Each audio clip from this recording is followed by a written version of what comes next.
Hi, Dwayne. Hi, Kino. How are you? Can you hear me all right? Yeah. Can you hear me now?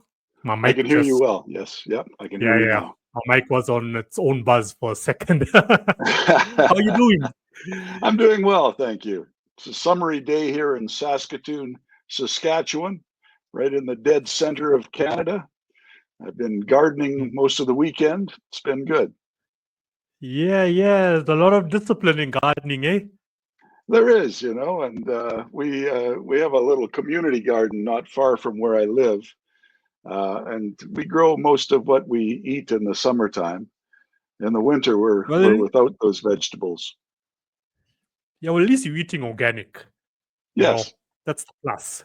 That's the yes, plus. it is. I mean, you can go to a retail store today and they will advertise that they're selling organic, but how organic is it? That's the world we live in. Yeah, it's true. Yeah. So that's how you pronounce it. Was it Saskatoon? Saskatoon. Saskatoon. Saskatoon. Yeah, Yeah, well, because I was reading your bio and I'm thinking, okay, I'm going to ask him how to pronounce this, before I attempt to do so myself. it's a bit of a tongue twister because it's Saskatoon is the city and the province is Saskatchewan, which is an old Cree Okay, word for swift running water. There's a river that runs through the city that I'm in, and that's what nice. Saskatchewan means in Cree. Nice. Yeah, you learn something new every day. I mean, I've interviewed many authors from Canada, but it's the first time, from that specific area. Yeah, So nice. Wayne, it's a pleasure to have you on the podcast. Thanks for taking up the time to join me. my It's going to pleasure. be an interesting conversation as always. And you're under Shadowpaw with Edward. Yes, yeah, Shadowpaw Nice. Press. Yeah, the Yeah, the no, I had book. the privilege of interviewing. Oh, good, good. The Yeah, book you're that interviewing Edward a few weeks ago. yeah, the book There that is of I'm everything. flogging Yeah. is theories of everything. This book had a kind of a circuitous route. It was written well. It's full of short stories that were compiled over the last 15 years. But I had sold it to a publisher, Cato Press, about 8 years ago, and the press went bankrupt before they could publish it. So I was very happy when Shadowpaw got a hold of it. Ed Willett got a hold of it, and he said, "I want to publish it because it's been a long time in the making. I've waited a Yeah. long time for these stories to come out." Well, I mean, you have a special, talented publisher, behind Yes, you. Yeah. Nah, he's truly amazing. He's truly amazing, with his own work, with what he's doing, for authors such as yourself. So I'm curious, what leads a publisher to go bankrupt? Ah, well, they were living a little beyond their means, from what I understand. They were perhaps publishing books that too many books based on Yeah. how much money they had. It was unfortunate because it had been a very successful publishing group up until then, and finally, it was you know about 6 months before the book was supposed to come out that I heard that they were going bankrupt. Sure. I'm not sure about all the details. You'd have to talk to somebody Yeah. at Kato Books, but yeah, Well, I mean, like I publish music, and at times it's all about, content. But I'm lucky enough that at least I don't, I mean, that you, okay, I mean, what was it, like a proper traditional publishing deal that you had going on with them before you found out they were going bankrupt? yes, that's correct. They were going to. It was traditional. They're going to publish it, pay me royalties, and so forth. So it didn't cost me anything that they Yeah. that they went bankrupt. Yeah. Well, I But mean, they lost at the least you press. found, Edward after that. Oh yeah, and Edward's good. He is a Renaissance man. He writes, he publishes, he sings in a band or a Yeah. choir, does podcasts. I don't know where he finds Yeah. the Yeah. time. That was one of the questions I asked him, and I said, okay, share your secret ingredients because, like, even when he told me his age, I'm like, no ways, no ways. And you can see how like lively he is, and so excited, and he's involved in so many projects, and it's something that's not going to end anytime soon. But I No. mean, that's the main thing. As long as you're enjoying what you're doing and loving what you're doing, it keeps you young at heart. Yes, I agree with that. Yeah, I think you want to. I've recently retired from a job. I was a theater professor up until Okay. 3 years ago, and I wouldn't have retired except I wanted to write books, and Yeah. Yeah. I've not been busier since Yeah. since I retired. I just keep writing every morning, so I feel a sense of purpose. I think it keeps me young. Up until then, I had students around me who were always 20 years old, and they kept me feeling young too. But in latter years, they would kind of look at me like a wizened old grandfather. I remember a student coming in and saying that her mother had taken a class from me back in the Yeah. Yeah. 1990s, and I thought I'm maybe getting too old for this profession, so Yeah, I but decided to you're write looking full quite time. fresh yourself.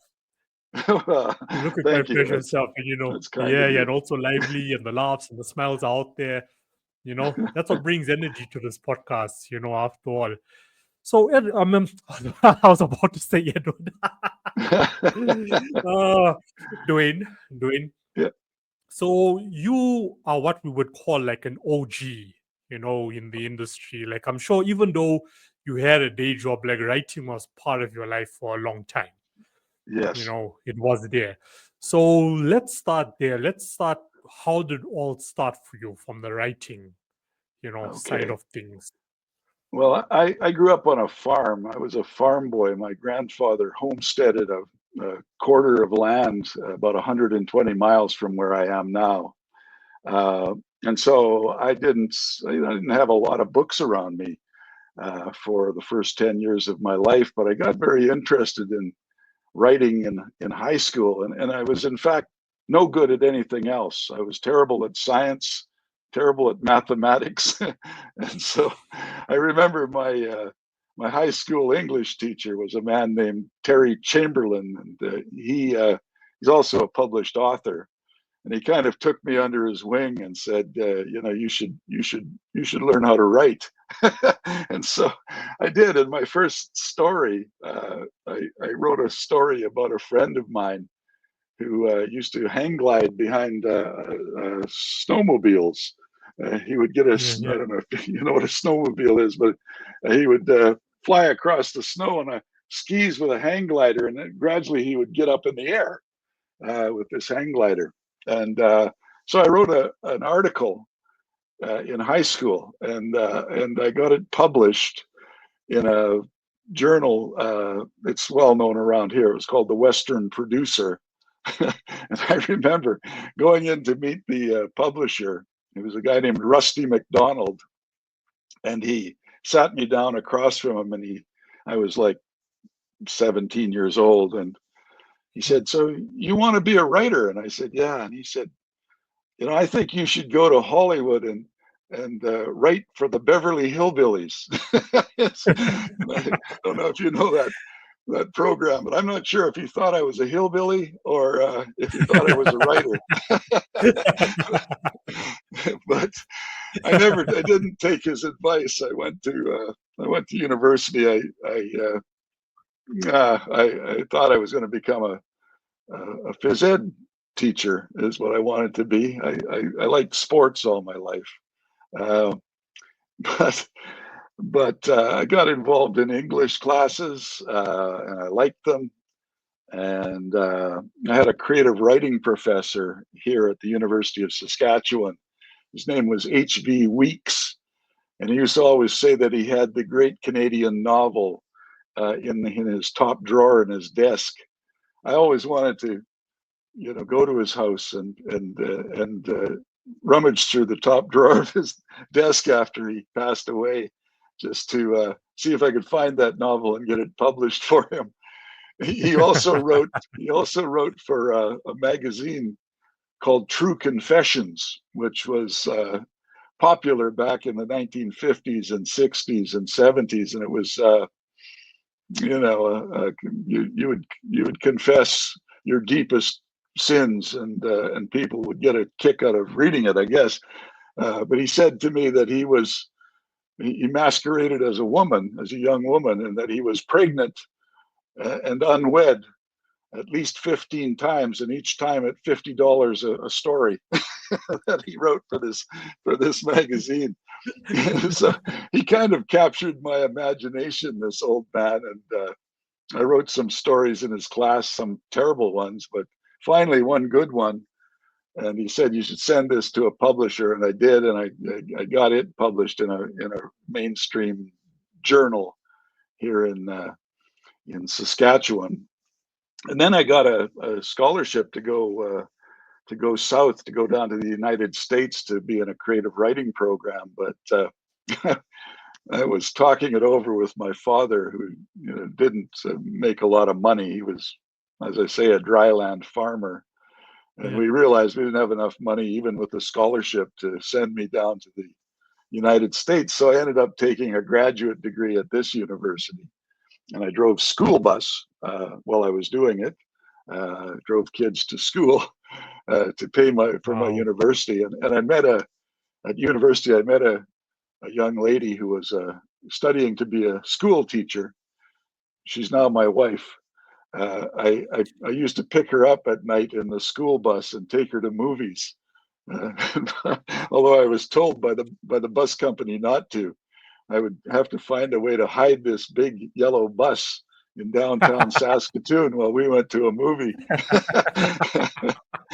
and we would come out of the movie, and I'd say, you can have your choice of seats, I'd say to my wife, but it's warmer back in the back where there's a heater in the back. So I was able to get her to the back of the bus. It was good. Anyway, after that, I took a theater class, and I just took it on a whim.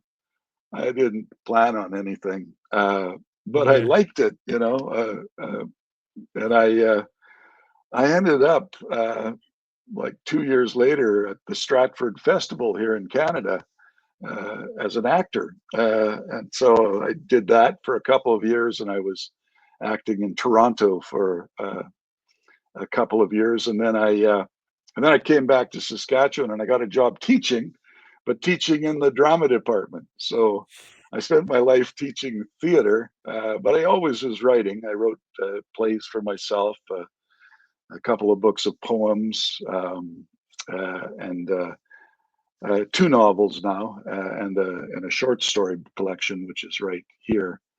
I also I was lucky enough to get on to CBC Radio, the Canadian Broadcasting Corporation. Nice. Has a really good national radio infrastructure, and I got on as a storyteller once every week, talking about life in a small prairie town from the standpoint of a prairie handyman. They were humorous stories about small town life. But I did, make a name for myself doing that, and I got onto national Christmas specials and things like that as a result. And then I gave it all up, and I thought, I want to write short stories and novels, for the rest of my life. And so that's what I've been doing, especially since retirement, but even before then. Your life I think is that's a pretty movie. much sorry, what? Yeah. Can you hear me? Yes, I can. Yeah. No, I said your life is a movie. Yeah, well, like a proper movie. Like how you explain it, I'm thinking, okay, I can watch this, on TV, and also inspiring because of, what you actually did for yourself, what you had to put in, the sacrifice. I mean, you had an opportunity to go to the US, you never see that as a defeat in your life. You just, navigated in a different direction. You say, okay, what's going to work for me? You were humble. You practice humility. And that's so important, for independent creators to have that sort of characteristics. That, look, I may want this, but this is the direction I'm supposed to go on. And not everyone's journey is the same. So you embrace that. It led you to a school bus. It led you to meeting who's your wife today, laughs around, along the way. Like, it's enjoyable. And I mean, you get into theater, and now you retired, and now you're living your dream, you're living your passion, and Yeah, that's just great. You never give up on that. And this was your journey, and you embraced it so well, yeah. you know? Humility is so important, especially, as a teacher, I kind of had professors who walked into the classroom and they knew everything and students knew nothing. And I quickly realized that, the students knew sometimes more than I did. And especially Yeah. when it got into the age of technology, Yeah. because Yeah. I'm not entirely technologically illiterate, but I'm not very good. And during COVID, of course, we had to teach online. Those were the last years of my teaching, and I would Yeah. I Yeah. would sometimes say to the students online, well, maybe you could help me figure out this problem. How do I unmute myself? Yeah. Yeah. But that's the Things like that. reality we're living in 2025. If you look at it, I mean, um, I can, mention South Africa, like the educational system is so outdated.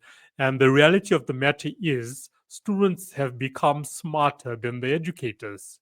It's just a True. reality, Yeah. because especially if you're in a government school, you're still learning from textbooks that was developed maybe 30 years ago, and it's Yeah. irrelevant in this day and age and how the world really works. I mean, the school system doesn't even teach you how the world really works anyway.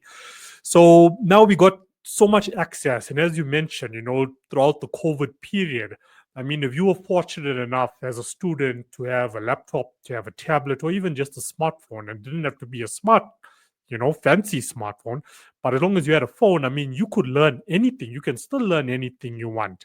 And now we're Yeah. living in this era of artificial intelligence as well. I mean, AI was coming a long time ago, but now it's just blown up. So, I mean, there's so much technological tools at one's hands. So the question is, where does it leave educators, of today Yeah. and the future to come? Yeah. Yeah. Well, it quickly became apparent as technology started to develop that lectures and memorization for exams were skills that were not really necessary in this world. You can Mm. you can look it up on your phone at a moment's notice. And the way I Yeah. learned that was somebody asked me what year Tennessee Williams died in, and I hazarded a guess. That was 1973 or something like that, and within 15 seconds students had their hands up and they had their phones in their hands. Said, no, it was 1972. So, Yeah, look at that. I mean, if I go on to, okay, let's just say not even ChatGPT, but I'll go on to Grok 3 and I search, okay, let's just say entertainment law. And this was like, true story here, I want to learn more on entertainment law and I want to find out the cheapest way to go about it. And it directs me to these sites where you can do these free online courses. And if you want a certificate, yeah, you can get a certificate. And I mean, it's courses that comes from like the biggest universities in the world. And it's all sure. on this one website. So just look at it. I mean, the only thing, like I'm like extremely clued up when it comes to like entertainment law because the nature of what I do, it's good to know, what is what, so an attorney doesn't take you for this long, costly ride, which they Yeah. love to do. you know? And I mean, Yeah. you can relate. It's the same like working with Shadowpaw and working with Edward. You're going to get that full transparency, not bringing in an attorney who's going to say, oh, no, you need to pay me $20,000 a year, $10,000 a year. I'm going to get the sorted out for you. I mean, now if you're an independent publisher, you can learn it all yourself. So you know how to navigate it. And it doesn't become costly, for the artist, author, musician Yeah. at hand. So But I mean, the amount of information I've developed or gotten online that's developed me, as an individual and part of my growth is absolutely phenomenal. And as I was saying, the only thing that I can say differentiates me from an entertainment attorney that's gone to university for a good couple of years is that they got a certificate on their wall. I don't, you sure. know. Yeah. That Yeah. that's the only thing. But how Yeah. relevant is the certificate in this day and age, So Yeah, Yeah. fascinating. So, So, like with theater, let me just touch on theater really quickly. So, like, are we talking like proper theater plays? yeah, I mean, the Stratford Festival, it was all Shakespeare that I was involved Nice. in. So, and I had no particular affinity for Shakespeare. I had to learn a lot about it, but I was Mm, just a kid, right? And I was maybe 22 years old when I was at the festival. That year, Maggie Smith was there. I don't know if you know these actors, but Maggie Smith, Peter Ustinov, Jessica Tandy, Edna O'Brien was there as a playwright, writing plays. So I got to meet all of these people, and I remember, being a kid in my hometown, and we would one winter, a movie called Blackbeard's Ghost came out, and it starred Peter Ustinov as the ghost of the pirate Blackbeard. And that's all I knew of Peter Ustinov until I got to the Stratford Festival, and there he was. And he was the most friendly guy. I mean, you talk about humble, nice people. mm, He mm, mm. was, I was I had very few lines as an actor at the age of 22 at the festival. He played King Lear. I played the soldier that kills Cordelia in that play. And, but he would, backstage, he found out that I was of Norwegian ancestry, and he would only speak Norwegian to me. And a buddy of mine was of Italian ancestry. He was from Toronto. Ustinov would turn to him and only speak Italian to him. He knew about 6 languages, this man. And he would see you at a restaurant or in a grocery store, and he'd come over and clap you on the shoulder or wave at you. He was just a really genuinely nice guy. Uh, uh, you know, I would love to aspire to be as nice a man as he was. But Yeah, that was yeah. that was that was yeah that was the theater for me. Since then I've acted in a few movies. In Canada, our Canadian dollar is not worth as much as an American dollar, so the American companies love to come up here, and they save about 25% on their budget if they Wow. come up here and shoot their movies here, which is something I think Donald Trump is trying to avoid in the near future. But for the time being, it was very good for us. And I would get a call and audition and be in a movie. I was in a movie with Brenda Fricker, who just won an Academy Award for the movie My Left Foot. And Kelly McGillis was in that film as well.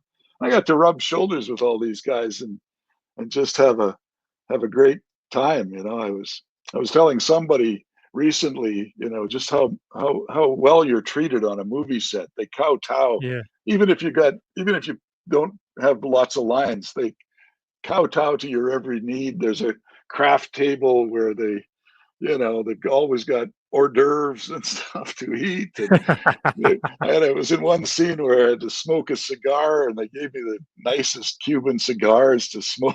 And I yeah, remember coming home after 3 days on that set, and my family treated me just as families treat, like I have three yeah, yeah. sons, three sons and a wife, and they treated me just as they normally would. But I remember thinking, why aren't they kowtowing to my every need? I just walked in the door. Why am I not being offered a cigar? You get a little spoiled on a movie set, but Yeah, so yeah, I got to do a few of those things. I acted with Mia Sara in a movie called The Impossible Elephant. She had just been in Ferris Bueller's Day Off, which was a great movie if you've ever seen it. Yeah, so there was that. Since then, I've acted in this town in Saskatoon, and I played the Scottish gentleman at the Shakespeare Festival here in Saskatoon back a few years ago now. Um, but as I say, of late, mostly it's been about writing. yeah, yeah. Wow. I'm just going to emphasize again, your life is a true movie. Well, I I think wasn't everybody's expecting that. is. Yeah, I really wasn't expecting that.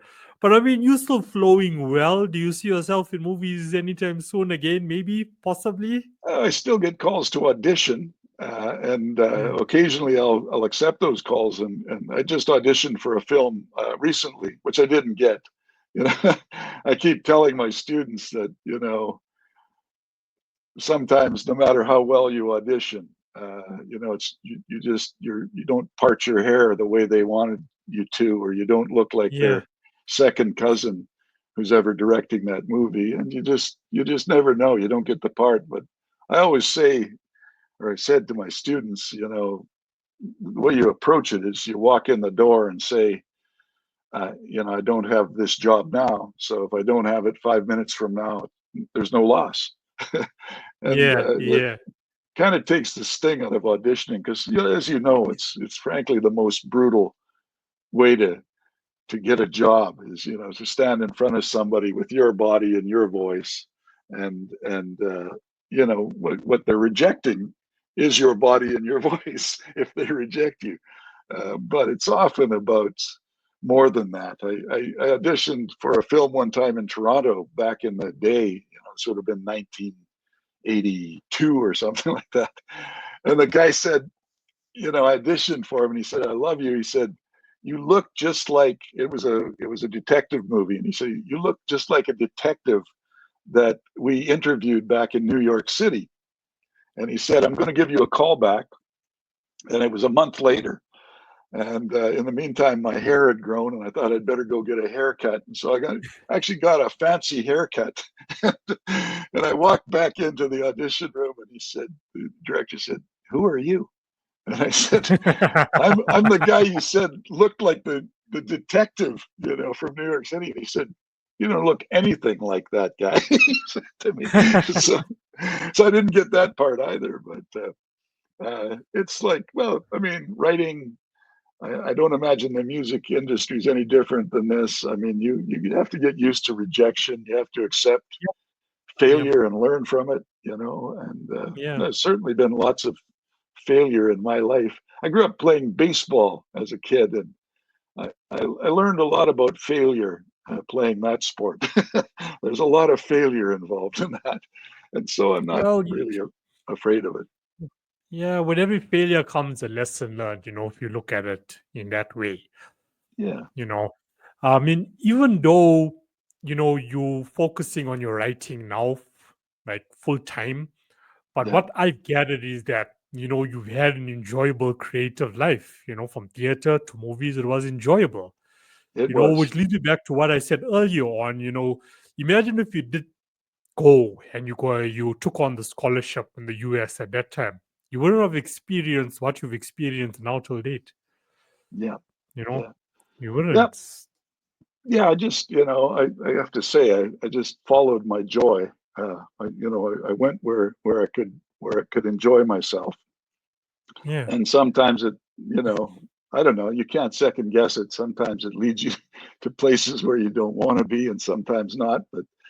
But it never felt like work all the time. I was working full time and trying to write. It never really felt like work because it's enjoyment. I just thought of it as, well, I'm going to my hobby now when I went into work, and I still feel the Yeah. same way when I come to write. I spend, this is the room that I write in, and I spend like 3 hours a day, usually in the mornings in here writing, and I just I'm going to do my hobby now, and that's the way I approach it. Yeah, but what you just said, about the music industry being the same. I mean, if you look at the whole entertainment industry, there's like radical change, happening. But I love what you said, that you gotta get used to rejection. You don't give up when you get rejected. You just keep pushing. I mean, Yeah, successful brands, big tech companies, they've been rejected 100 times, 130 times. Google, for example, and look where they are today. The founder of Canva, which is a tool that's used by creators all over the world today. I mean, she was rejected about 100 times, before she Wow. found investors. So you have to get used to it. And I mean, when we look at the movie scene at the moment, in my honest opinion, Hollywood is at a decline. You're Yeah. not getting the same quality any longer. It's just like Yeah. fading away. Now, when you look at what Netflix is pushing out and all these independent publishing companies are doing, it's crazy. And I mean, the same goes for, the Yeah. writing world or the music world. I mean, the Yeah. independent market is climbing day by day. So if you're in that Hmm. space and you're embracing the change and you're learning and utilizing the tools available to you, and using social media responsibly, not to post about my girlfriend or boyfriend breaking up with me, you know what I mean? Yeah. You're heading in the right direction. You're really heading Yeah. in the right direction. It's going to take time, but you just have to be patient. If there's anything I've learned, patience is everything. Have Mhm. that desire, back it up by faith, and just be patient. You Yeah. know, maybe it We're won't work fortunate. out today or tomorrow or next month or next year, but this is what I love to do. So I'm just going to keep going. Yeah. And once Yeah. again, let's bring up the word humility. That's what brought me so far, just humility. Yeah. Yeah. We're fortunate here that we have a alternative movie theater in this city, and so this is the theater that I go to all the time. And I don't, as you say, a lot of mainstream movies I'm not interested in. But I just Yeah, saw yeah. a movie called Secret Mall Apartment, which is a documentary about a bunch of artists who stole into a mall and created an apartment for themselves and lived there for 4 years without being discovered down in Providence, Rhode Island. I just thought it was one of the best movies I've seen all year. You know, Yeah, yeah. But but that's yeah, that's yeah, ambitious, for them to yeah. do. You should see it. It's a lovely film, Yeah, actually. yeah, no, definitely. Like like I don't have a TV. Like I sold my TV because it became a distraction, and I don't like mainstream news, you know. So, but I do Mhm. watch certain movies now and again. But if there's some sort of value in it as well, for me, Yeah, not just watching like rubbish. Like yeah. I'll be honest with you, I've never been like for a live theater show ever. I Oh, want sure. to, Yeah, I want to go, yeah. but in South Africa, you don't get much of those, and if you do, it's probably hidden somewhere that I don't know Okay, about. okay. But Yeah, I would love that, not listening, but watching the movies where there's Broadway and yeah. all those things. And I mean, even like I gotta ask, like working on Shakespeare plays, which is your favorite? Oh, I think it probably still is. Well, I shouldn't say that. I liked Much Ado About Nothing, and I would go see a production of that any time. As a student here, you get so much of Hamlet that Yeah, every time somebody does Hamlet, I say, ah, yeah, staying away from that. I've just seen it, 20 times, I think.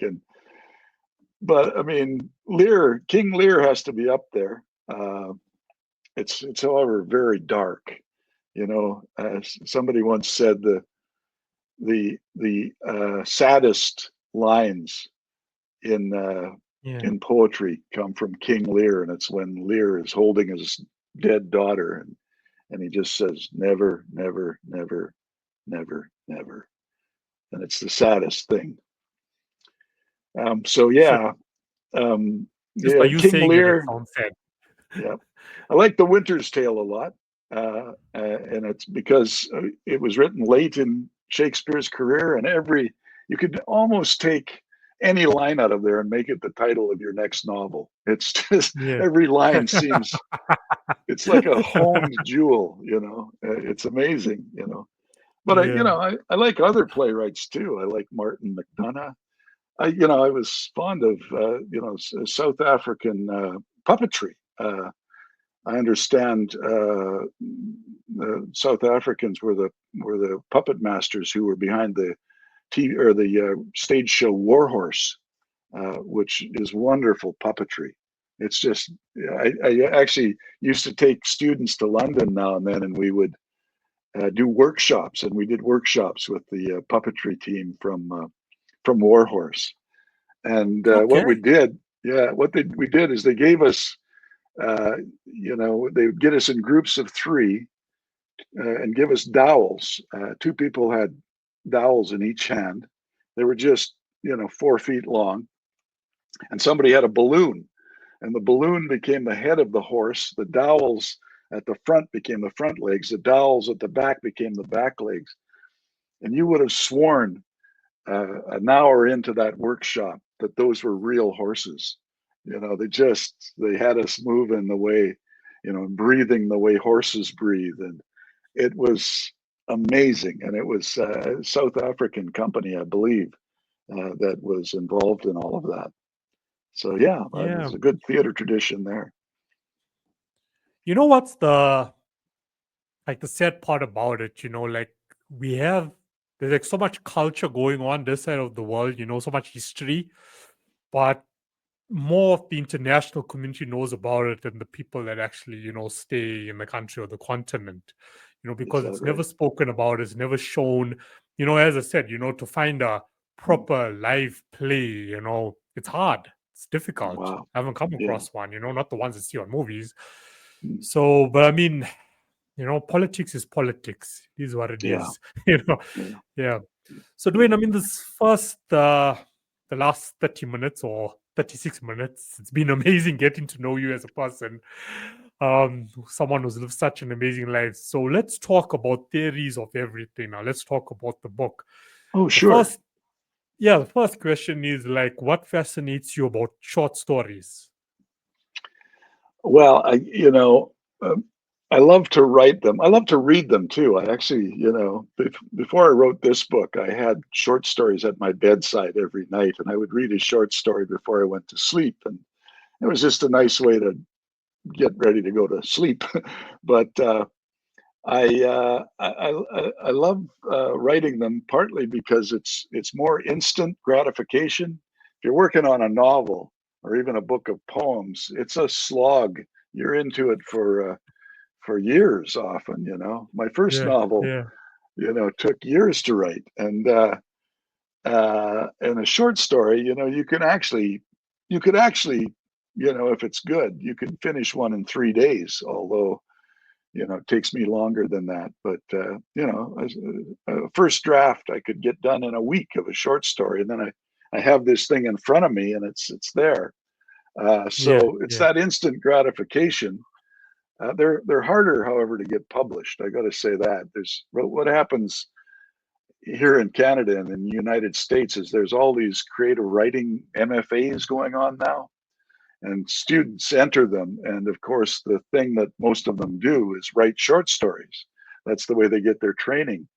And these short stories, they'll often have, 15 pairs of eyes on them over 2 years' time. They're often very good. So you're competing against, all those people who come out of creative writing MFAs with their short stories, and they're trying to get published too. So it's glutted the market for short stories, and especially for a book like mine, which is titled Theories of Everything, because none of the stories are linked. They're Mm, all mm. set in different parts of the world. Some are narrated by women, some by men, one by a murderous parrot. uh, and so it's all over the place. It's a theories of everything. It's a compilation rather than a linked Yeah. book. Yeah. So it was tough to get it published in the first place, and I almost thought it wasn't going to be published until Ed saw it and picked it up. Yeah. So yeah, there was that. But I mean, more than that, I mean, short story is just as simple as, for me, as starting with two characters who have different values in life, or who are for some reason in opposition, and then seeing how they interact. And often when I write them, I don't I don't know how the story is going to end when even when I'm halfway through sometimes. And so I'm a bit of a seat of the pants writer. But I like that about it too. I like the conciseness. I like the fact that you have to be, very strong in your use of language and your use of verbs, especially in a short story. that you can only suggest in a short story what a novel can reveal over a long period of time. Um, Yeah. so Yeah. those are the things I like about short stories, I guess. Yeah, I mean, you made some good points about short stories. Even to read a novel, it can take you some time to finish the novel. And if No, you, like me, who can get impatient while reading, you like, you know, like I have a book here, I'll have a book yeah, here, I'll have a book here, and I want to get through all of it because if I'm reading this book, I'm not gonna read this now 3 days in a row. I want to switch it up a bit. So I'll move to that book and then I'll come back to this book. Now I've got to remember, okay, oh yes, that was the part in the story. Right, right, right. Now yeah, memory is back and then you move on. So it makes yeah. sense. And what's like the longest story in the book? The longest story is probably a story about a professor who's not who's not doing well. He's a mediocre professor trying to teach a religious studies course at a university that looks suspiciously like the university just down the road from me. And I mean, the students are in rebellion against him.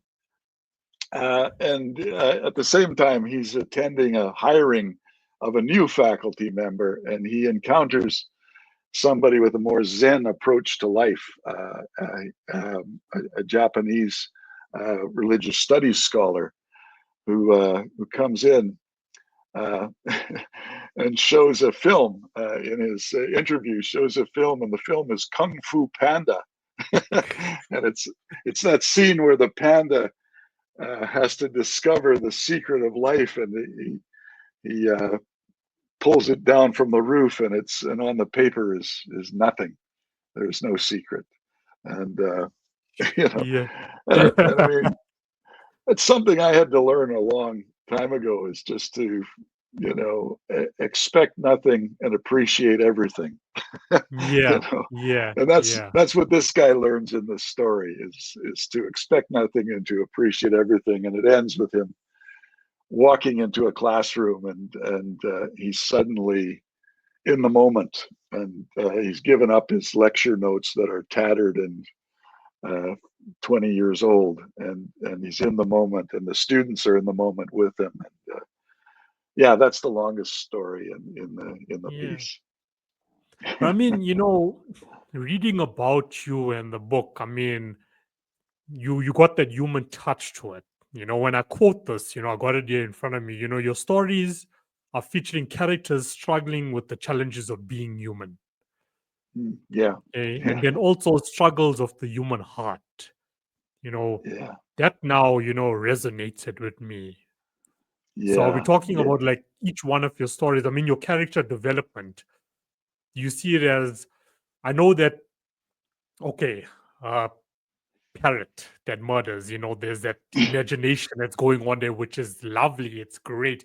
You ran with the first thought that came to your mind and it works, and more yeah, creators need to do that. But is there like this dotted line also to non-fiction of what you see like happening in the surroundings, in the world, yeah. that sort of like, dictates okay how the story is gonna unfold, even in a fiction way. Yeah, I was just talking about this. I'm in a writers group with two, well, they're well-known writers here, David Carpenter and David Margocius, and we were just talking about this last month and how we choose to invent as little as possible. How the stories, even the parrot story. The parrot is, she actually has the character of an aunt of mine, an auntie of mine. Although this aunt wasn't murderous in any way, but she's kind of got that feistiness about her.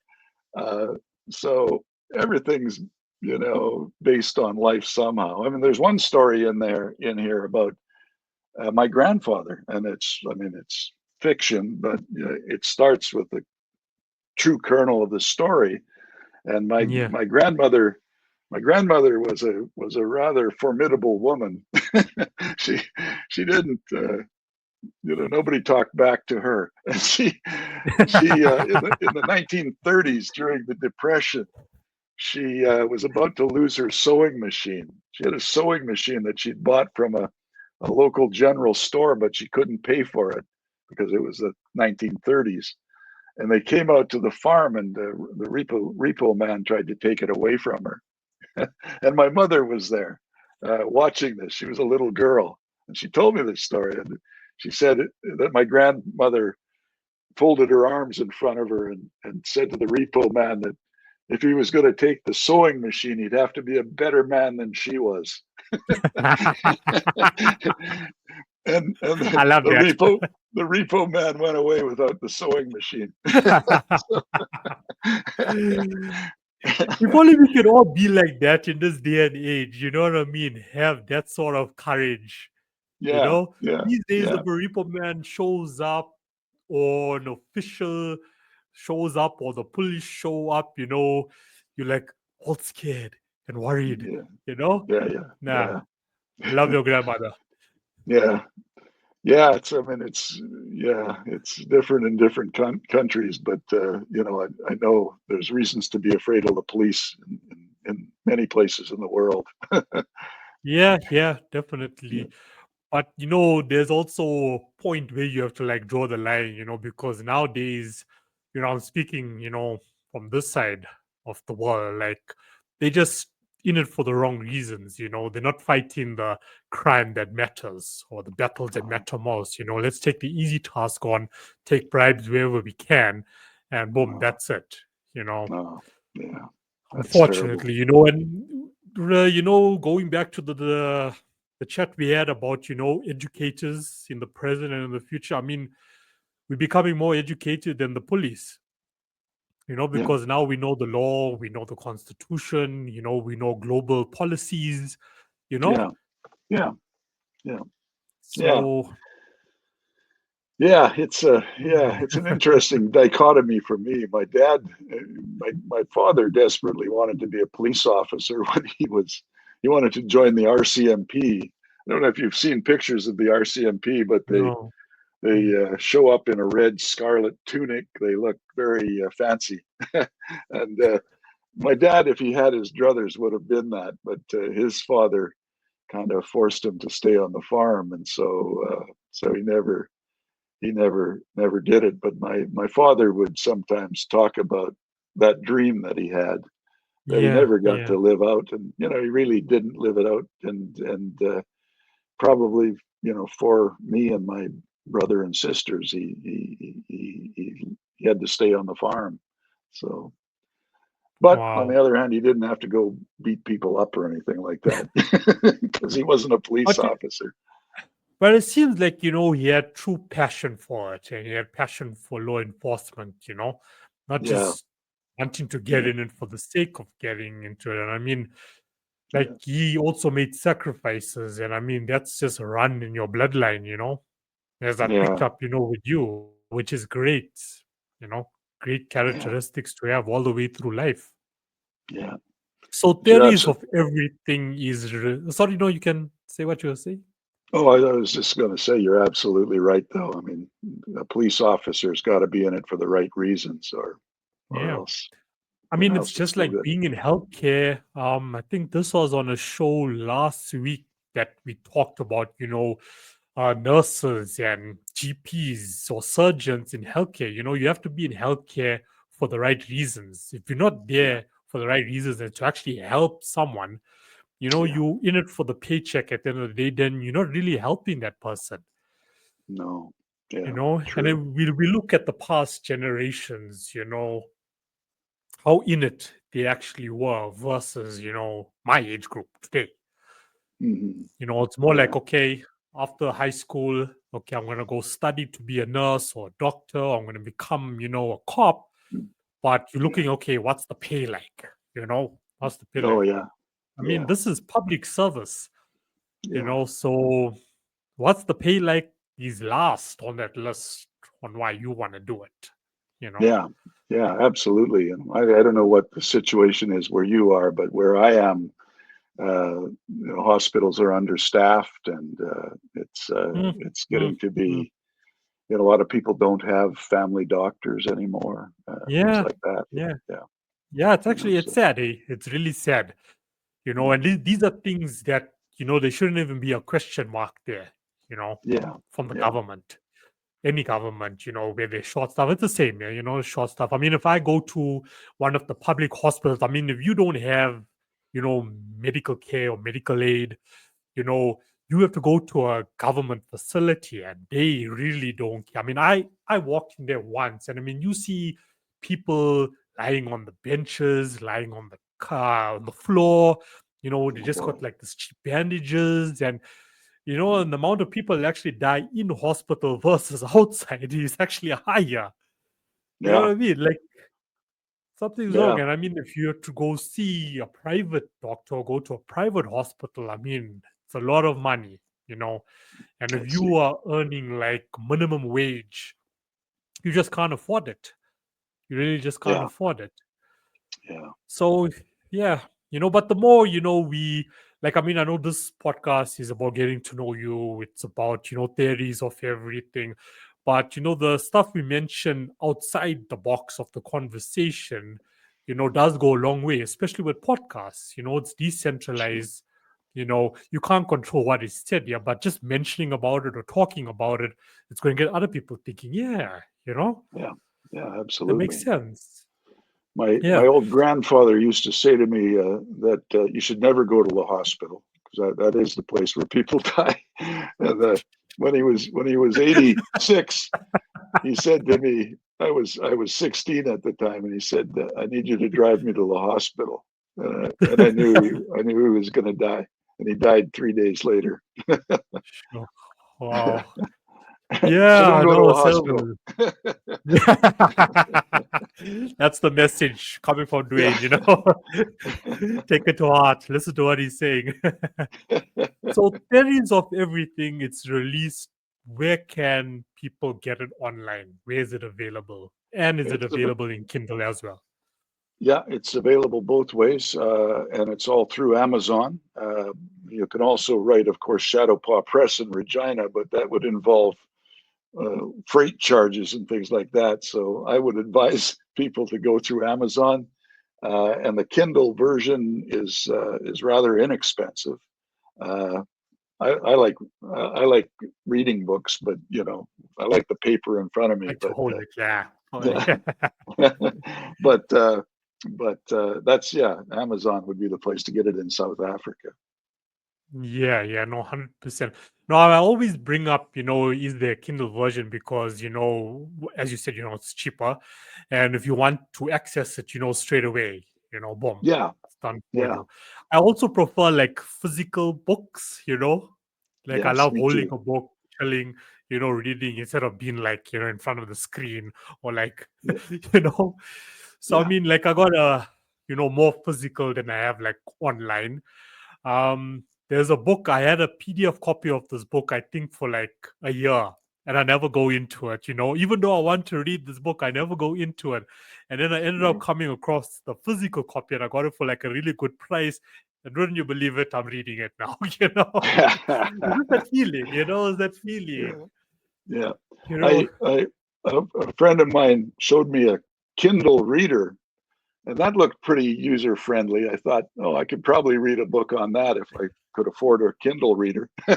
But yeah. I so far I prefer to take books out of the library and read them that way.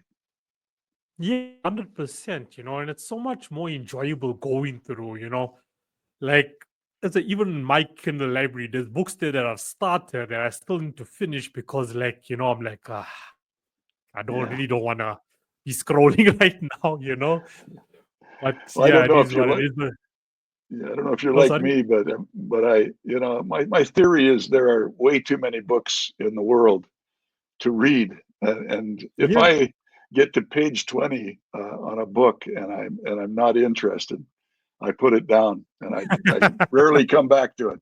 There are many books like yeah, that I've just that's it. I'm not yeah, interested, yeah, and yeah. so I go on to something else.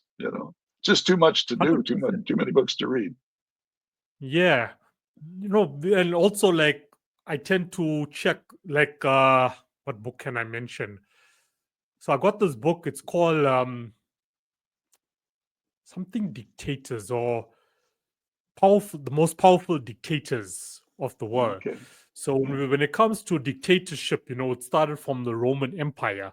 So I got the book, but I only wanted to read about the Roman Empire, which was the foundation, of the book. And then I Sure. skipped 120 pages, and then I read about Hitler, and that was it. Book is done. Yeah. Yeah, sure. I mean, So, yeah. So I'm a depending some fan books, of I'll be that. like, yeah, like even like motivational books, I'll be like, okay, let's just say, for example, hypothetically speaking, maybe discipline. Let me use discipline. So I'm like, okay, there's a chapter on discipline. I'll read the chapter on discipline. Okay, book down. Sure. Yeah. Yep. That's No, how I I do am. that too. I read Yeah, selectively often and just, what I want. I have to say, yeah, the yeah, internet, I write a lot of historical fiction, and the internet has been very helpful in that regard because I'm working on a piece, it's a Western novel, and I needed to know about an Enfield handgun. And you can just look it up on the internet now, and it's like, this is what they look like, this is how they behave in your hand, and so forth. yeah, And yeah, so it's just a wonderful tool for writers. I don't use like Chat GPT or anything like that, but I do use it as a research method all the yeah, time. yeah, Yeah. yeah. And that's how you're supposed to be using it as an author or any form of creative. Don't use it to write the whole book. No. Yeah. you know, tell your story and be organic about it. Yeah. So this No, novel that absolutely. you mentioned, is that what's next in the pipeline for you after Theories of Everything? Yeah, I'm working on two things. Like you say, sometimes you get off in two different directions, but one is a Western novel, but it's also a murder mystery, and I'm working on Nice. that right now. The other piece is a little bit of a memoir, and I never thought I would write a memoir, but it's just about 1 year in my life. When I was 28, I got a job, and I was teaching English at the time, and I got a job teaching in northern Saskatchewan, in a Métis town in northern Saskatchewan. And when you talk about learning more from your students than you are giving them in your teaching, that happened there. And so I would travel up to this town and live in a trailer. It was in the far north. It was always cold, as I recall. You'd have to drive across an ice road on the lake to get to the town. Uh, and I just learned so much from people doing it, Yeah, that yeah. it's like that conundrum I was talking about earlier. When I started, I thought, I have so much to teach, and this is going to be so valuable to my students. And in the end, I felt like I had so much to learn, and I still feel that way a little bit about going into the North Country here in Canada and meeting people there. But it was just I don't know, it was just such a tremendous learning experience for me that I thought I'm about halfway through this memoir, and I thought I'd write a book about it. We'll see if anybody wants to publish it. I hate to talk about things that I'm just working on because the chances are that somebody's going to say, no, I'm not going to publish that thing. So I like to wait until they're published usually to talk about them. But you asked, and so yeah, this is what I'm Yeah, yeah. currently doing. Yeah. But it means that you're passionate about what you want to write, you know. Yeah. And I mean, if you know to publish it, do it yourself. Yeah. Yeah. Why not? Yeah. That's the era we live in. If no one wants to publish it, cool, good Yeah. yourself. I mean, from what I've gathered and learned about your phenomenal life, throughout this conversation, is that you should write a novel or a book about your whole life. No, From I growing think I up, just getting into theater, writing. I mean, I think I just hit all the high points. I don't think it's that interesting a life. Maybe that 1 year that I was talking about is interesting, yeah, yeah, yeah. but Go for it. Go for it. Dwayne, are well, you online? Are you on social media? I'm on LinkedIn, and I do have a website. It's just www.DwayneBrenna, all lowercase.com. And there you can see, well, as much as you want to learn about me, you can see on that on that website. Yeah, that's mostly where I deal with people, but certainly LinkedIn. If people want to get in touch with me that way, Yeah. that's the way to do it. If there's anything I've gathered from authors, is LinkedIn and website. Those are Yeah, our effective platforms, you know. Yeah, yeah, that yeah, works for the writing community. You know, I was just thinking before I came onto the show today, how much I've learned from authors and publishers and editors on the show. You know, like the writing industry is on its own buzz. You yeah. know, a world out there that no one really knows about, and it's booming. You Oh, know, and yeah. I'm so grateful. You know, I'm grateful for, you know, Mickey. I'm grateful for Edward. I'm grateful for you, you know, coming on and, you know, allowing me, you know, the privilege and Oh, honor well. to have you on the show to learn No, and educate independent artists, you know, and in the same breath also promote your brand, your story, your book. So thank you.